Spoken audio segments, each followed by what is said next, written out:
यहाँ पर जिस तरह से लोग जिंदगी जी रहे हैं दिल्ली में, मुंबई में या पेरिस में, लंदन में, उससे हमारे ग्लेशियर्स पिघलते जा रहे हैं, उससे ग्लोबल वार्मिंग हो रहा है, जिससे कि हमारे सारे बर्फ पिघल जाएंगे और हम सबसे पहले विस्थापित होंगे, वहां से रेफ्यूजी बनेंगे, शरणार्थी बनेंगे। पूरे हिमालय में हमने खुद तबाही मचा रखी है। हम जब पदयात्रा से आए तो हमने तबाही ही तबाही देखी हिमालय की। घाटियां, वादियां, नदियां सब डूबने जा रहा है, क्योंकि हाइड्रो प्रोजेक्ट्स लगाने वाले हैं, वो भी 30-40। तो उसमें सारे जंगल, जानवर, पशु पक्षी, जनजातीय लोग सब विस्थापित होने वाले। जब सारा बर्फ चला गया होगा, सब तहस नहस ढह गए होंगे पहाड़, बाढ़ आ रही होगी, तो आपके यहाँ भी बाढ़ आएगी और अकाल आएगी, पानी के लिए आप तरसेंगे। अधिकारी तो मिले, उन्होंने आश्वासन दिया कि प्रधानमंत्री जी से या राष्ट्रपति महोदय से हम मिल पाएंगे और उनका डेट दिया जाएगा। फिर जब डेट भी नहीं मिला तो हमें वो अनशन दोबारा करना पड़ा जो हमने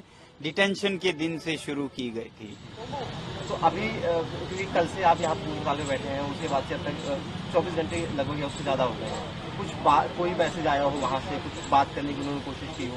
नहीं, अभी तक तो नहीं है। कहा जाता है कि काम हो रहा है, मगर अभी तक कुछ नहीं।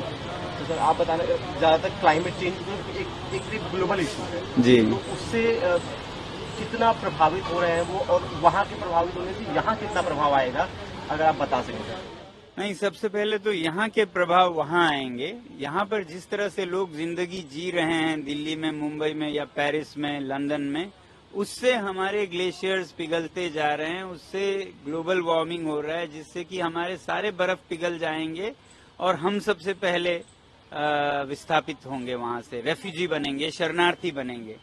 अब जैसे कि ग्लोबल वार्मिंग काफी ना हो, पूरे हिमालय में हमने खुद तबाही मचा रखी है। हम जब पदयात्रा से आए तो हमने तबाही ही तबाही देखी हिमालय की। लद्दाख में देखा कैसे चंगथंग के पठार पर सैकड़ों किलोमीटर पर सोलर पावर के प्रोजेक्ट्स लगाए जाएंगे। 13,000 मेगावाट। लद्दाख को तो 100 भी बहुत है, तो 13,000 बड़े शहरों के लिए ही है।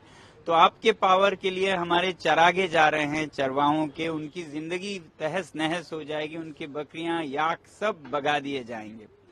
और फिर जब हिमाचल पहुंचे तो वहां पर घाटियां, वादियां, नदियां सब डूबने जा रहा है, क्योंकि हाइड्रो प्रोजेक्ट्स लगाने वाले हैं, वो भी 30-40। तो उसमें सारे जंगल, जानवर, पशु पक्षी, जनजातीय लोग सब विस्थापित होने वाले हैं। और उससे नीचे आए तो देखते हैं हम बिलासपुर साइड में कि कैसे पहाड़ के पहाड़ सीमेंट के, चूने की फैक्ट्रियों में, सीमेंट की फैक्ट्रियों में जा रहे हैं। फिर रेत की mining, sand mining mafias. Himalaya बर्बाद हो रहा है। आज और कल के लोभ में, क्या कहते हैं, लालच में, ऐसे व्यापार जिनके लिए ये निचोड़ कर फेंक देने वाली चीज बन गई है हिमालय, यूज एंड थ्रो। तो ये यूज एंड थ्रो जो हम थाली, प्लेट, बोतलों के साथ कर रहे हैं, अब वो हिमालय के साथ भी कर रहे हैं। तो ग्लोबल वार्मिंग के साथ साथ ये भी हो रहा है। तो इसलिए हम मांग कर रहे हैं कि स्थानीय लोगों को सशक्त किया जाए और उन पर जिम्मेदारी सौंपी जाए कि वो अपने पर्यावरण को कैसे संभालें।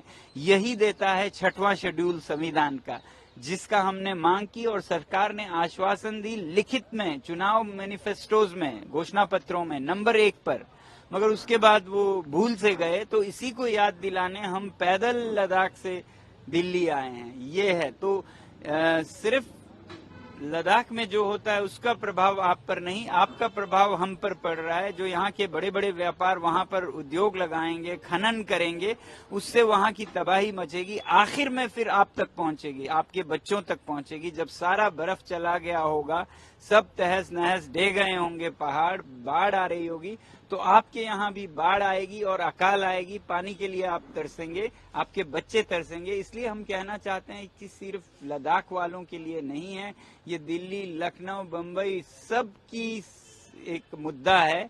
आप सब इसमें आवाज मिलाइए। सर, आप जिस तरीके कह रहे हैं कि सरकार की तरफ से भूल गई है, क्या वजह आपको लगती है कि सरकार भूल गई होगी?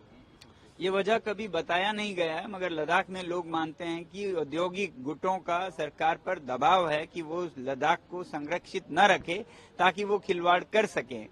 अब हमारा मानना है कि अगर ऐसा कोई दबाव है तो दूसरी तरफ से भी इक्वल एंड अपोजिट प्रेशर जो कहते हैं साइंस में, वो किया जाए ताकि फिर संतुलित निर्णय दे सके। वही प्रेशर हम बना रहे हैं ताकि सरकार एक ही दबाव